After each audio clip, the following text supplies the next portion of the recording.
8, coming to you again with another new message. And today I'd like to talk to you about journal keeping.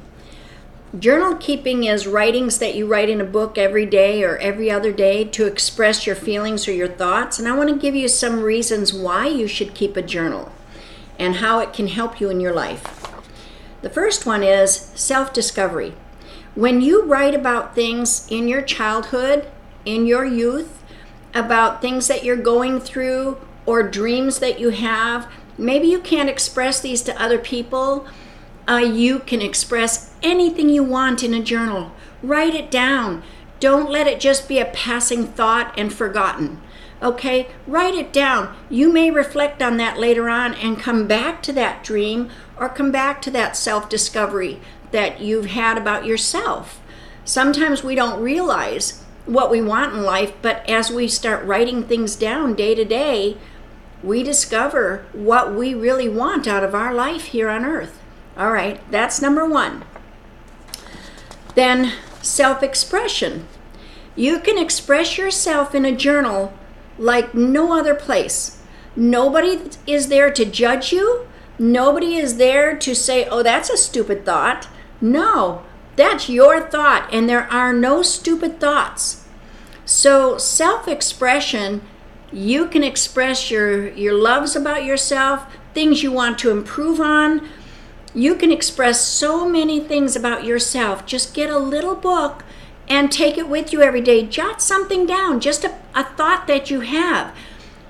Anyway, these are good ways to release some anxiety, some depression, or if you're very happy, put that in your journal because you may need that on a sad day. You can look back at that and say, oh, I remember how I felt, how happy I was that day. I want to feel like that again.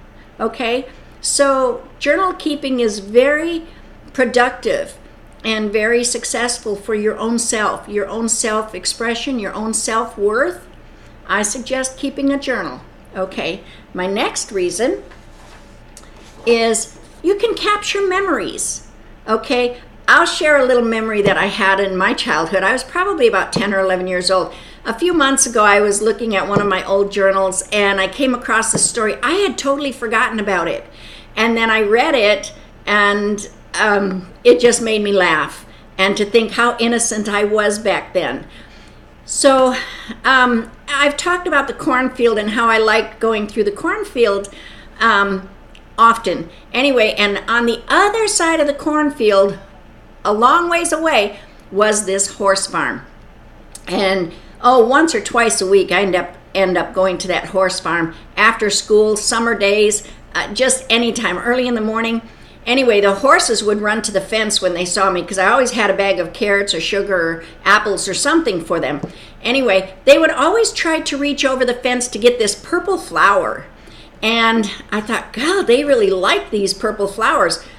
And at 10 or 11 years old, I was curious, and I thought, well, I'm going to eat one and see what they like so much about it, because every time I grab a handful from the ground and take it to them, they fight over it. So I did that. I put a couple of them in my mouth. Oh my gosh, it was the nastiest tasting grass I've ever eaten. I couldn't spit it out fast enough, and I wished I'd had some water to wash that taste out of my mouth. But the horses loved it. And I thought, well, I wouldn't do that today, but I did do that when I was 10 or 11, and I'd forgotten about that. But I jotted it down in my journal many, many years ago, and to have that fun memory just made me feel happy, and it brought back good things in my childhood that I could reflect on and say, I didn't have that bad of a childhood, because I did some fun things that made me happy. Okay? You will do the same thing. Write down the good days, even write down the bad days, and you'll see the difference. You can reflect back on it years later. Okay, that's number 3. And number 4 goes along with it. You can reflect on your past, just like I did. But another part of reflecting on your past is if you're having problems right now in your childhood, you don't have any friends, you have a difficult family life, you feel very lonely or isolated or bullied or anything like that, also jot those things down in your personal journals, because I'll tell you why. You will grow out of this someday. Your life will not stay like this forever, okay? You will grow out. You will grow up and grow stronger, and nobody will be able to bully you anymore or push you around or anything.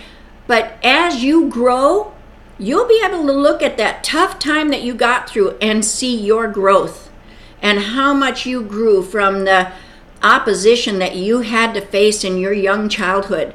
So this is a good way to reflect on your past and see how much you've grown and how much you've accomplished in your life. Journals are a wonderful, they can be your very best friend, okay? And then the last one I want to express to you is, I know this is kind of early for you kids to think about, enlighten future generations. Now, I know you're young, you're not thinking about, you're going to have a family someday, you're going to have children and grandchildren and great-grandchildren, you're not thinking about that, and that's okay. Write about today, what's going on in your life today, okay?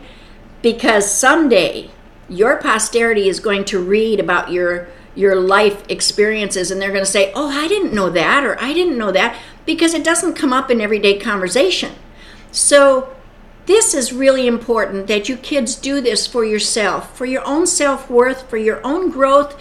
I promise you, you will appreciate that you did this one day. So just one more little thing I want to share with you is that I went back and I counted all my journals that I have, and I have 28. I didn't realize I had that many. So I have books like this one here. This is just a small book, and it's got a flap to it and everything. And that's one size of the book. See, here's another journal book that I've kept. And then here's another fun one. It's a small book, but it's got these folders inside that you can keep memorable things, even pictures or letters or things that you think are valuable to you, okay? And then I have a couple of these. These are the big ones, and you can really fill a lot of information in these here. So I doodle in them. I do a lot of things, creative things that I like to do that someday my children may read or they may not. They may choose not to read it, but that's okay. Either way, if they want to see what happened in my childhood or my growing up years or the experiences I had, good or bad, it's all there in my books, okay? Because like I said, it doesn't come up in everyday conversations. But here's another thing I wanted to tell you kids. In your backpacks or your purses, if this is all that you can carry is a little book like this, do it. Write down in it and just jot your thoughts for that day. Put the date and the day and your thoughts or what you're experiencing.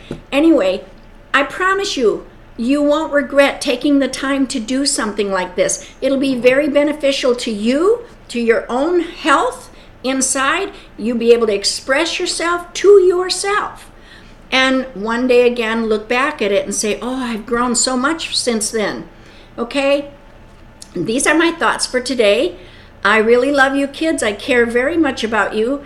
And I want you to be happy in this life. I'm trying to find ways for you to express to you how to be happy and things that you can do to help yourself, okay? Because there's not always going to be someone there to help you, unfortunately. But that is the way this world is. This way you can help yourself. Write about your thoughts, your feelings, your accomplishments, your happy days, your sad days, your hurtful days, all of it. Put it in a book and keep it to yourself. Like I said, carry a little one like this if that's all you can carry to school with you. When you've got a few minutes here and there, just write something in it. All right, once again, kids, be happy. You've got a wonderful life. Go forward, live it, and I will see you next time. Go get a journal and keep one in your life. All righty, bye-bye. Don't forget to like and subscribe, Inspirational Grandma 8, and I'll see you again next time. All right, have a blessed day and be the best you can be. All righty, bye-bye.